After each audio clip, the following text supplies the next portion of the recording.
बड़ी खबर यह कि इमरान खान पर हमला हुआ, लेकिन इमरान खान पर गोली किसने चलाई? इससे पहले हम आपको इस सवाल का जवाब दें, पहले 8 बड़े अपडेट आप तक पहुंचाते हैं। इस वक्त का पहला अपडेट, घटना स्थल से 11 गोलियों के खोखे बरामद हुए, यानी कि 11 गोलियां तो कम से कम चलाई गई थी। इनमें से 9 गोलियां जो हैं वो पिस्टल से फायर हुई। 9 गोलियां पिस्टल से चलाई गई, क्योंकि जो खोखे बरामद हुए हैं उसमें पिस्टल की गोलियां बरामद हुई हैं। इसके अलावा अगर हम बात करें तो जो 2 गोलियां हैं वो बड़ी बंदूक से फायर की गई। बड़ी बंदूक से यानी कि असॉल्ट राइफल से 2 गोलियां फायर की गई। इसके अलावा फॉरेंसिक टीम घटनास्थल पर पहुंची। ये चौथा अपडेट है। फॉरेंसिक टीम ने हर एक पहलू को जाना है, समझा है और जो बुलेट पॉइंट्स हैं उनके बारीकी से उसकी जांच की है। पांचवा अपडेट, पाकिस्तान की पंजाब सरकार ने जांच के आदेश दे दिए हैं। पंजाब सरकार जो स्टेट की गवर्नमेंट है उसने एक टीम बनाई है, वो इस पूरे मामले। ये जनाब फूल की खेती करके 1 एकड़ में 1 साल के 30 लाख तक कमा रहे हैं। आपको भी ये करना है तो फ्रीडम ऐप को अब भी डाउनलोड कीजिए। की जांच कर रही है। छठा अपडेट यह है कि इमरान समर्थकों का लाहौर से लंदन तक प्रदर्शन हुआ है। लाहौर में, पाकिस्तान के दूसरे हिस्सों में और लंदन में भी प्रदर्शन हुआ। सातवां बड़ा अपडेट यह कि सेना और आईएसआई के खिलाफ इस दौरान जोरदार नारेबाजी हुई है। पाकिस्तान में ऐसा बहुत कम देखा गया है जब सेना और आईएसआई के खिलाफ खुलकर नारेबाजी हो। इस्लामाबाद में सभी तरह के हथियार ले जाने पर रोक लगा दी गई। इस्लामाबाद में एक तरह से लॉकडाउन लगा दिया गया है और सभी तरह के हथियार, वेपन ले जाने पर वहां पर खास तौर पर बैन लगाया गया है।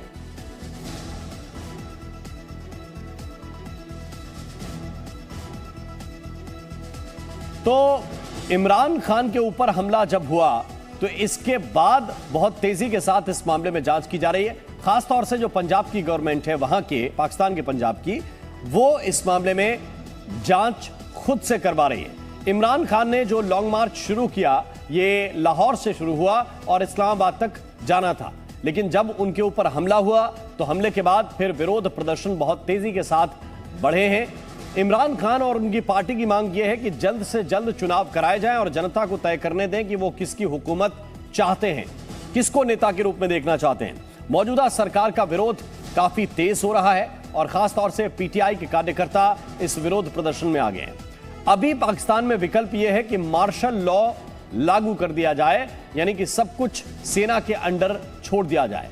सेना के दखल देने के भी कयास हैं, क्योंकि अगर गृह युद्ध के हालात बने तो सेना जो है वो तख्ता पलट भी कर सकती है, सीधा दखल भी दे सकती है और सारी जो अथॉरिटी है वो अपने हाथ में ले सकती है। इमरान खान एक तरफ है, दूसरी तरफ शहबाज शरीफ से भी सेना कह सकती है कि आप भी अभी आराम से बैठ सकते हैं, क्योंकि पाकिस्तान में पिछले 75 वर्षों को आप देखेंगे तो 4 बार तख्ता पलट हुआ है और सेना के जो जनरल हैं वो वहां के नेता भी बनकर एक तरह से उभर आते हैं और पूरी जो व्यवस्था है उसको अपने कंट्रोल में ले लेते हैं।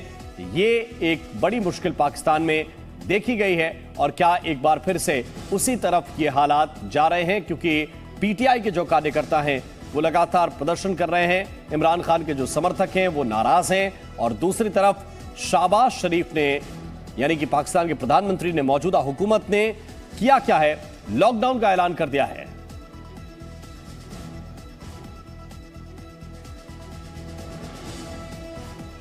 और इस वक्त हमारे साथ कुछ खास मेहमान हैं पाकिस्तान के हालात पर चर्चा करने के लिए। एजाज अहमद साहब इस वक्त हमारे साथ जुड़े हुए हैं, वरिष्ठ पत्रकार हैं पाकिस्तान के। अहमद साहब, स्वागत है आपका। हमारे साथ इस वक्त major general retired Sanjay Mestan साहब जुड़े हुए हैं, रक्षा विशेषज्ञ हैं। जनरल मेस्टन, आपका बहुत बहुत स्वागत है।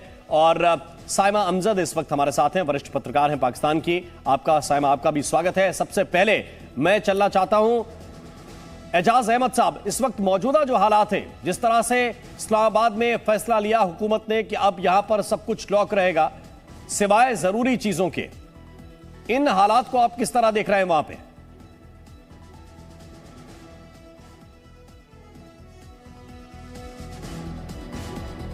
लगता है आवाज नहीं मिल रही है एजाज अहमद को। हम संजय मेस्टन साहब के पास चल रहे हैं। संजय मेस्टन साहब, क्या एक बार फिर से आप देख रहे हैं कि पाकिस्तान में जिस तरह के हालात बन रहे हैं, सेना बड़े रोल में उभरेगी?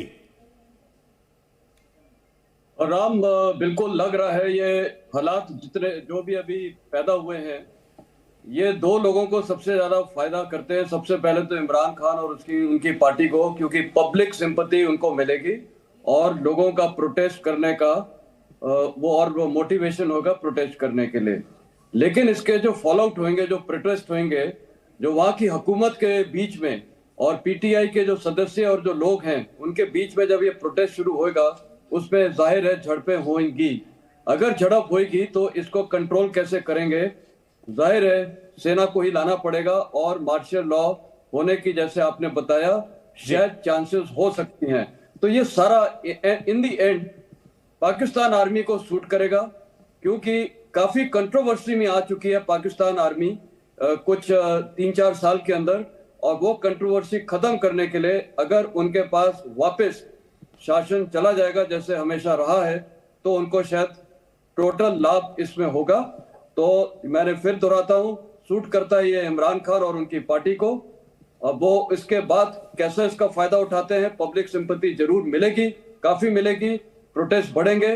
लेकिन जब ये प्रोटेस्ट बढ़ेंगे तो उसको कंट्रोल करने के लिए हुकूमत को फौज की और पुलिस की जरूरत पड़ेगी। उसमें अगर कुछ ऐसे हादसे और हो गए तो जाहिर है कि फिर वो out of control, out of proportion हो जाएंगे और फिर सेना को कंट्रोल करना पड़ेगा। और बिल्कुल, अभी भी जो अपडेट्स हैं उनमें कुछ हिस्सों में सेना का दखल है, और क्योंकि जो कैंट का एरिया है वहां पर भी, कैंटोनमेंट के क्षेत्र में भी लोग दाखिल हुए, प्रदर्शन किए, बख्तरबंद गाड़ियों के ऊपर भी चढ़ गए, जिसके बाद वो दखल बढ़ने की संभावना है। इस वक्त हमारे साथ पाकिस्तान से साइमा अमजद है। साइमा, जो मौजूदा हालात इस वक्त बन रहे हैं वहां पर, उन मौजूदा हालात में ये जो कदम उठाए जा रहे हैं पाकिस्तान की मौजूदा हुकूमत की तरफ से, क्या ये काफी है लोगों के गुस्से को कंट्रोल करने के लिए?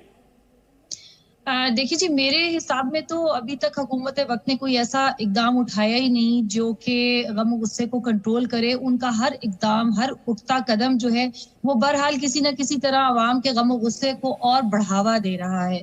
उन्होंने कोई भी ऐसी चीज नहीं की, चाहे आप बयानात सुन लें हमारे इंफॉर्मेशन मिनिस्टर के, हमारे वजीर दिफा के, उन सब के बयानात जो हैं उनसे कहीं भी ऐसा नहीं लगता कि वो आवाम के गम गुस्से को दबाना चाहते हैं। बहुत ही जारहाना किस्म के बयानात रहे इस जो अंदोनाक वाकया कल हुआ है, जो कि एक बहुत बड़ा अलमिया हो सकता था, एक साने की शक्ल इख्तियार कर सकता था, बट इसके बाद भी जो बयानबाजी, जो बयानात सामने आए हुकूमती हलकों से या जो अहम जो की पोजीशन होल्डर्स हैं उनकी तरफ से, तो वो कोई जिम्मेदाराना बयानात नहीं है। उसमें भी इल्जाम तराशी का सिलसिला उसी तरह जारी है। हुकूमत का जो ये इकदाम है कि जी पूरे इस्लामाबाद को अब सेल कर दो, लॉकडाउन लगा दिया गया है, ये ऑब्वियसली उनकी नर्वसनेस को जरूर जाहिर कर रहा है कि जी वो रोकना चाहते हैं किसी भी तरह इमरान खान को और लोगों के गम गुस्से को। लेकिन ये तरीकेकार बिल्कुल गलत है। अगर देखा जाए, गम गुस्सा अवाम का रोकने का सिर्फ एक यही तरीकेकार हो सकता है कि जो डिमांड है इलेक्शंस की, उसको सुना जाए, क्योंकि कोई ऐसी बड़ी डिमांड भी नहीं है कि वो नहीं कर सकते। लेकिन इसमें जो एक और चीज जिसको हम भूल रहे हैं कि जो हुकूमत है और जितनी एस्टेब्लिशमेंट है या जितने भी की प्लेयर्स आप कह सकते हैं इस सारी हीटेड एनवायरनमेंट में, पॉलिटिकल सीन में, उसमें हुकूमत की तरफ से, एस्टेब्लिशमेंट की तरफ से अवाम को स्टेक होल्डर नहीं माना जा रहा। मतलब ये हो रहा है कि अवाम की मर्जी की अहमियत नहीं दी जा रही। पूर्व राजनयिक है अचल मल्होत्रा साहब, इस सिचुएशन में आपको पाकिस्तान का क्या भविष्य नजर आ रहा है? क्योंकि एक तरफ इमरान खान ये कह रहे हैं, उनकी पार्टी के लोग, फवाद चौधरी, की बदला लेना है, और दूसरी तरफ लॉकडाउन को प्रेफर कर रहे हैं वहां के जो वजीर आजम हैं। देखिए, सबसे पहले तो मैं ये कहना चाहूंगा कि अभी जो पाकिस्तान के हालात बने हैं, ये आप कह सकते हैं कि इतिहास अपने आप को दोहराता है। ये पहली बार ऐसा नहीं हुआ कि इस तरह की पॉलिटिकल इंस्टेबिलिटी आई हो या पॉलिटिकल असैसिनेशन की कोशिश करी गई हो या सब पॉलिटिकल असैसिनेशन हुए हों। जुल्फिकार अली भुट्टो, जिन्हें दुनिया के दबाव के बावजूद फांसी पे चढ़ा दिया गया, बेनजीर भुट्टो को इसी तरह की एक पब्लिक रैली में जो अपोजिशन के बिहाफ पे कर रही थी, उन्हें उड़ा दिया गया। तो ये पाकिस्तान के लिए कोई नए हालात नहीं है। बहरहाल इस बार जो हुआ है ये थोड़ा सा अभी स्टेट ऑफ कंफ्यूजन है, समझ में नहीं आ रहा। आप मेरी बात, आवाज आ रही है आपको? बिल्कुल बिल्कुल दुरुस्त सर। जो इस बार हुआ है वो थोड़ा सा इनकम्प्लीट एजेंडा लग रहा है। अगर या तो ऐसा है कि फिलहाल कोई ऐसी साजिश नहीं थी कि इमरान खान को पूरी तरह से एलिमिनेट कर दिया जाए, जिसे अंग्रेजी में कहते हैं कि आप एक मिनिमम डैमेज के साथ मैक्सिमम इम्पैक्ट की कोशिश करी आप जिसने भी ये करी। और उनका मेन मकसद ये था किसी तरह भी ये जो जगरनट है इमरान खान का इस्लामाबाद की तरफ बढ़ रहा है और जिसे रोकने के लिए इनके सरकार के बहुत बड़े मिनिस्टर्स ने पहले से आगाह किया था कि हम किसी भी हालत में इस्लामाबाद नहीं पहुंचने दिए जाएंगे। तो शायद उस तरफ एक कोशिश है कि इनकी इन्हें इस्लामाबाद नहीं पहुंचने दिया जाए, इसे इंटरप्ट किया जाए, इसे रोक दिया जाए। और शायद उन्हें इस बात का एहसास था कि अगर इन्हें कंप्लीटली असैसिनेट एलिमिनेट कर दिया तो हालात बहुत बुरे हो जाएंगे। अब देखते हैं कि यहां से आगे बात कहां बढ़ेगी। इसके पीछे रणनीति तो सोची समझी है और इस पे हम बात करेंगे, लेकिन जो आपने थोड़ा सा याद दिलाया वो तस्वीर एक बार थोड़ा सा दर्शकों को देखनी चाहिए कि इतिहास अपने आप को दोहराता है। 27 दिसंबर 2007 की एक तारीख और रावलपिंडी जगह बेनजीर भुट्टो कुछ इसी तरह की रैली में थी। इमरान खान कंटेनर पे थे, बेनजीर भुट्टो अपनी गाड़ी में थी और बेनजीर भुट्टो भी इसी तरह की रैली में लोगों का उन्हें प्यार मिल रहा था, उनके समर्थक उनके आसपास देखे जा रहे थे और फिर अचानक उनके ऊपर हमला होता है और वो हमला बहुत ही विभत्स था जिसमें बेनजीर भुट्टो की हत्या कर दी गई थी। और अब इमरान खान की एक तस्वीर आपको दिखा रहे हैं, कुछ उसी तरह से गोलियां उनके ऊपर भी चलाई गई, लेकिन इमरान खान बैठ गए और खुशकिस्मत रहे कि उनके पैर में गोली लगी, जिसके बाद उन्हें हॉस्पिटल तुरंत ले जाया गया और वो अब खतरे से बाहर हैं। और पाकिस्तान में पूर्व मंत्री फवाद चौधरी और पीटीआई सांसद फैसल जावेद का इस मामले को लेकर क्या कहना है, हमले पर क्या कहना है, ये आपको सुनाते हैं। पाकिस्तान के पॉपुलर लीडर्स को, पाकिस्तान के अवाम की क़यादत करने वालों को हटा दिया जाए, उनके ऊपर कातिलाना हमले किए जाए और उनको मिटा दिया जाए। ये पहला मौका नहीं है पाकिस्तान में। इमरान खान के ऊपर हमला पाकिस्तान के ऊपर हमला है और इसका बदला लिया जाएगा। सबके लिए दुआएं, अल्लाह ताला आप सबको अपने ज़ुबान में रखे। इमरान खान साहब के लिए दुआ, अल्लाह उन्हें अपने ज़ुबान में रखे। अल्लाह के करम है सब खैरियत से। एक साथी हमारे जो शहीद जख्मी है, एक साथी का बताया जा रहा है कि वो शहीद हो गए और बाकी साथी शहीद जख्मी है। बस दुआएं करें, सबके लिए दुआ करें, हम भी दुआ करते हैं, आप भी दुआ करें। और पाकिस्तान के वरिष्ठ पत्रकार एजाज अहमद साहब इस वक्त हमारे साथ हैं। एजाज साहब, ये किस तरह देख रहे हैं इस पूरे सिनेरियो को और इसको रोकने के लिए क्या करना पड़ेगा? क्या ये लॉकडाउन वाला जो तरीका है काम करेगा? देखिए, एक तो लॉकडाउन के हवाले से कोई ऑफिशियल नोटिफिकेशन जारी नहीं हुआ, लेकिन ऑब्वियसली जब इस किस्म की सूरत हाल होती है, चाहे इंडिया में हो, चाहे पाकिस्तान में हो, दुनिया में कहीं भी हो, तो प्रीएम्प्टिव मेजर्स आपको लेना पड़ते हैं। हुकूमतों की जिम्मेदारी है लॉ एंड ऑर्डर को मेंटेन करना। लेकिन ये जो हमारे यहाँ ये भी दुरुस्त है कि पाकिस्तान में पॉलिटिकल इंस्टेबिलिटी भी है बहुत अच्छे से, और इमरान खान साहब अपनी हुकूमत के खुद को हुकूमत से निकाले जाने पर एहतजाज पर हैं। ये और ये कोई गैर मामूली बात भी नहीं है, लेकिन ये इसको जोड़ देना मुस्तकबिल से और फिर पाकिस्तान का मुस्तकबिल का नक्शा देखना, ये मेरा ख्याल है कि ये बहुत ही फार फेच्ड एक स्ट्रेटजी या एक नुक्ता हो सकता है। क्योंकि हमने देखा माजी में इंदिरा गांधी जी की असैसिनेशन हुई, इंडिया में लॉलेसनेस हुई, जरूर हुई, लेकिन इंडिया को कोई फर्क नहीं पड़ा। राजीव गांधी साहब असैसिनेट हुए, उसी तरह से कोई उस तरह का फर्क नहीं पड़ा। बेनजीर भुट्टो साहिबा की पाकिस्तान में हुई और बिलाखिर वो एक स्टेबिलिटी आ गई। आसिफ अली जरदारी ने आगे बढ़कर पाकिस्तान खपे का नारा लगाया।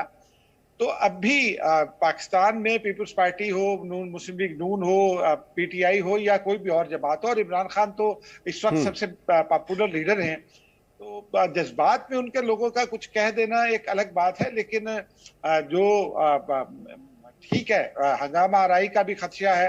नहीं, लेकिन दो सूरतें हैं। इसको मैं इस तरह से देखने की कोशिश कर रहा हूं एजाज अहमद साहब। दो सूरतें हैं, एक तो ये कि जज्बात में कुछ कह गए, फवाद चौधरी बदला लेने की बात आप अगर ये कह रहे हैं। दूसरी बात जो इमरान खान के हवाले से कहलवाई गई, जो कहा गया प्रेस कॉन्फ्रेंस में आके बोले कि इमरान खान साहब ने यह मैसेज दिया है, उसमें भी तो बहुत स्पष्ट कहा है कि ये तीन लोग या तो पद से हट जाएं, वरना पाकिस्तान ऐसे नहीं चल सकता जैसे चलाने की कोशिश हो रही है। मोहन, आप मुझे बताइए कि क्या रियासतें ऐसे दबाव के साथ चलती हैं? यकीनी तौर पर नहीं, जो मुतासरा फरीक होता है, जो अफेक्टेड होता है, वो अपनी बात करता है, उनके पास कुछ एविडेंस होती है, कुछ चीजों को पोलिटिसाइज किया जाता है। ये नॉर्मल बात है कि उन्होंने 3 लोगों को नॉमिनेट किया। लेकिन देखिए ना, अभी पंजाब में हुकूमत जिस पार्टी की है उस हुकूमत को लीड करती है पीटीआई, खुद लीड करती है वजीर आला। अगर पीटीआई का वोट ना हो तो वजीर आला नहीं रह सकते। परवेज इलाही साहब की बात कर रहा हूँ। और फिर दूसरी बात यह है कि ये जो पंजाब का लॉ एंड ऑर्डर है वो मेंटेन करना पीटीआई की जिम्मेदारी है, और पीटीआई यकीनन उस पर रोल प्ले भी कर रही है, करेगी भी। तो ये बिल्कुल एक इंटायरली डिफरेंट सिचुएशन है इस वक्त पाकिस्तान के लिए ऑल टुगेदर। लेकिन इशू ये है इसमें कि एक हमला हुआ, अब उसको हम जब तक उसकी एक थॉरो इन्वेस्टिगेशन नहीं हो जाएगी, हम ये कैसे कह सकते हैं कि किसने किया, क्या हुआ। बाज़ औक़ात हम आप एक ही तरह की सोसाइटी के लोग हैं, आपके यहाँ भी इस तरह के जज्बाती पाए जाते हैं, हमारे यहाँ भी जज्बाती लोग पाए जाते हैं। ये भी हो सकता है जो उसका भी स्टेटमेंट चला है हमलावर का, जो कार्यकर्ता है, जो आपके प्रशंसक हैं, जो चाहने वाले हैं, वो जज्बाती हो सकते हैं। लेकिन जब लीडरशिप की तरफ से जनरल मैस्टन ये कहलवाया जाए, इमरान खान खुद अपने हवाले से ये कहलवा रहे हैं कि इसमें मेजर जनरल फैसल का हाथ है, और उनके जो कार्यकर्ता हैं वो आर्मी के खिलाफ नारेबाजी कर रहे हैं, कैंट के इलाके में जाके बख्तरबंद गाड़ियों पे चढ़ रहे हैं और वहां पे जाके प्रोटेस्ट कर रहे हैं। तो इसका मतलब है कि आईएसआई के खिलाफ जो बयान दिए पहले इमरान खान ने, फौज के खिलाफ जो बयान दिए जनरल मैस्टन, उसका कहीं ना कहीं इंपैक्ट जनता के अंदर भी है। बिल्कुल राम, जनता के ऊपर इसका काफी इम्पैक्ट है। देखिए, सबसे पहले एक चीज अभी तक क्लियर होके नहीं आई है, हादसे को काफी समय हो चुका है। ये कितने हथियार फायर हुए हैं, आज के न्यूज़पेपर में भी आया है। पीटीआई प्रवक्ता बोलते हैं कि AK-47 था और 9mm पिस्टल भी थी। अगर आप कल का वीडियो देखिए, फायरिंग की आवाज बहुत साफ है। पहले कुछ क्षण में जब वो सारे कंटेनर से नीचे डक करते हैं, उस समय ऑटोमेटिक हथियार का फायर हो रहा है, और जाहिर है कोई ऑटोमेटिक हथियार फायर हुआ है। अभी तक पुलिस ने ये नहीं बताया कितने हथियार फायर हुए और कितने लोग थे। दूसरा, वो एक 9mm पिस्टल दिखाते हैं और उसका फायर बाद में आवाज आती भी है, सिंगल शॉट जो टक टक करके आवाज आती है। तो जाहिर है वो जो बंदा एक था पिस्टल के साथ, वो पकड़ा गया है।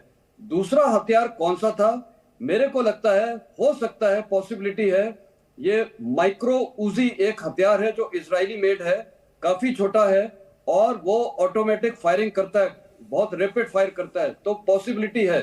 सवाल उठता है, अगर ये ऑटोमेटिक हथियार से फायरिंग हुई है जो हमने सुना है, तो ये हथियार किसने प्रोवाइड किया है, क्योंकि ये इजरायली हथियार हो सकता है। AK-47 अभी तक कहीं किसी ने बताया नहीं है, सिर्फ स्टेटमेंट में आ रहा है। लेकिन क्या जनरल मैस्टर, एक छोटा सवाल करता हूं, पाकिस्तान के अंदर अभी आपको ये कंसर्न है कि मतलब हथियार किसने मुहैया कराया, कहां से पहुंचा, या वहां पे ऐसा लगता है कि ये आम बात है, ऐसे वेपन्स तो कई बार, कितने वीडियो वायरल हुए हैं कि लोग फायर कर रहे हैं ऑटोमेटिक वेपन से। बिल्कुल सही आप बोल रहे हैं। जब मैं अफगानिस्तान में था, अफगानिस्तान और पाकिस्तान, वहां पर तमाम हथियार आराम से मिलते हैं, खासकर AK-47 वगैरह। लेकिन ये जो माइक्रो उजी हथियार है, इसका मेरे को डाउट है, क्योंकि ये अभी तक मार्केट में इतना खुला नहीं घूम रहा है।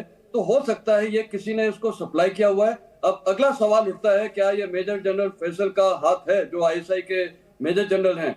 देखिए, अगर उनका हाथ होता तो ये शॉर्ट कैजुअल्टी होनी थी। और एक और हैरानी की बात है, जो कल कंटेनर की फोटोग्राफ दिखाई है बाद में, उसमें सिर्फ एक बुलेट दिखाई है, कंटेनर के थ्रू एंड थ्रू गई है। दूसरी गोली कहां से लगी वो भी अभी, क्योंकि नहीं तो वो जो हाइट है पैरों में लगी है, तो वो कंटेनर से वो कवर्ड था इलाका, वहां से सिर्फ एक गोली दिखाई है। कल पाकिस्तान मीडिया की जो हमने वो क्लिपिंग्स देखी थी। बिल्कुल। तो कुछ चीजें यहाँ ये फुल है, हो सकता है कि ये ऊपर जिस तरफ इमरान खान थे उस तरफ एक बुलेट का निशान दिख रहा है।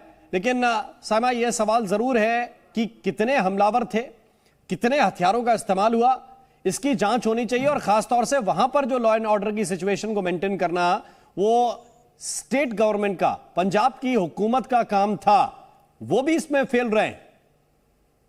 जी बिल्कुल आपने सही कहा। जो एक बात बहुत अहम है और जिसके बारे में बात नहीं हो रही वो ये है कि जी सिक्योरिटी लैब्स है। अगेन हर आसानिया की तरह, हर वाकये की तरह एक इल्जाम तराशी का सिलसिला शुरू कर दिया गया है। वो यही कहा है कि जी वफाक की जिम्मेदारी है, कोई कह रहे सूबे की जिम्मेदारी है क्योंकि सूबे में पीटीआई की हुकूमत है। बट ये कहना भी, इसको भी बिल्कुल लेट गो नहीं किया जा सकता कि जो पंजाब पुलिस है वो कोऑपरेट करती दिखाई नहीं दे रही सूबाई हुकूमत के साथ, क्योंकि जिस तरीके से फौरन उस लड़के का जो बयान है जिसने ये हमला किया है और उसका ये बयान सामने लाया गया और उसको पेश कर दिया गया बगैर उसके चेहरे को ढांपे। जहां पाकिस्तान में अगर एक छोटा सा भी कोई जुर्म हो जाता है, कोई साइकिल भी चोरी होती है और उसका मुल्जिम जब अवाम के सामने पेश किया जाता है तो उसका चेहरा कवर किया जाता है, लेकिन इसका चेहरा भी नहीं ढांपा गया। फिर जब पूरा थाना जो है मुअत्तल किया गया और उनके फोन जब्त किए गए तो फिर एक और वीडियो सामने आ जाना, तो इससे बजाहिर यही लगता है कि जो पंजाब पुलिस है उसमें बहुत स्ट्रॉन्ग इन्फ्लुएंस है।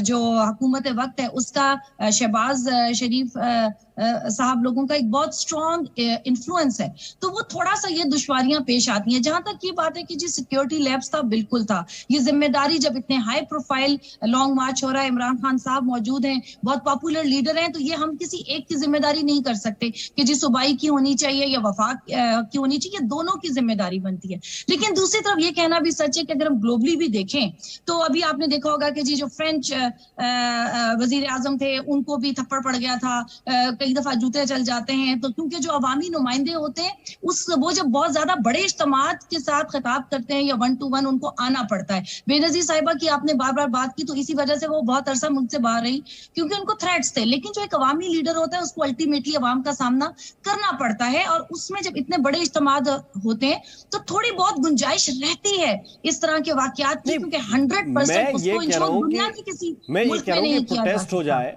कोई बंदा जाए और वो अपनी तरफ से हाथों से कुछ करने की कोशिश करे, लेकिन ऑटोमेटिक वेपन से फायर होना ये बड़ा सवाल है और इसको इग्नोर नहीं किया जा सकता। जबकि इमरान खान खुद ये कबूल कर चुके थे कि उनको भाई धमकियां मिल रही हैं, वो किसी का नाम नहीं लेना चाहते, किसी को बताना नहीं चाहते, लेकिन उनके पास इनपुट है कि कुछ बड़ा होने वाला है, कुछ गड़बड़ हो सकती है। इसके बावजूद अगर ये हो रहा है तो जो चाहे वहां के स्टेट की गवर्नमेंट हो चाहे शहबाज शरीफ की सरकार हो, दोनों की जिम्मेदारी सिक्योरिटी को लेकर बनती है और कोई इस बात को लेकर यह डिनाई नहीं कर सकता कि ऐसा जो है उनकी कमी की वजह से नहीं हुआ। कमी तो सबकी है, लेकिन इसके बाद की सिचुएशन क्या होगी? क्या पाकिस्तान तहरीक-ए-इंसाफ की जो एक अलग से मीटिंग होने वाली है जिसके बारे में चर्चा ये आई कि इमरान खान मीटिंग करेंगे, उसके बाद क्या फैसला होने वाला है और आवाम इस पर किस तरह से रिएक्ट करेगी, ये भी देखना होगा। आप हमारे साथ बने रहिए। एक छोटा सा ब्रेक यहां पर हम ले रहे हैं। ये जनाब फूल की खेती करके 1 एकड़ में 1 साल के 30 लाख तक कमा रहे हैं। आपको भी ये करना है तो फ्रीडम ऐप को अभी डाउनलोड कीजिए।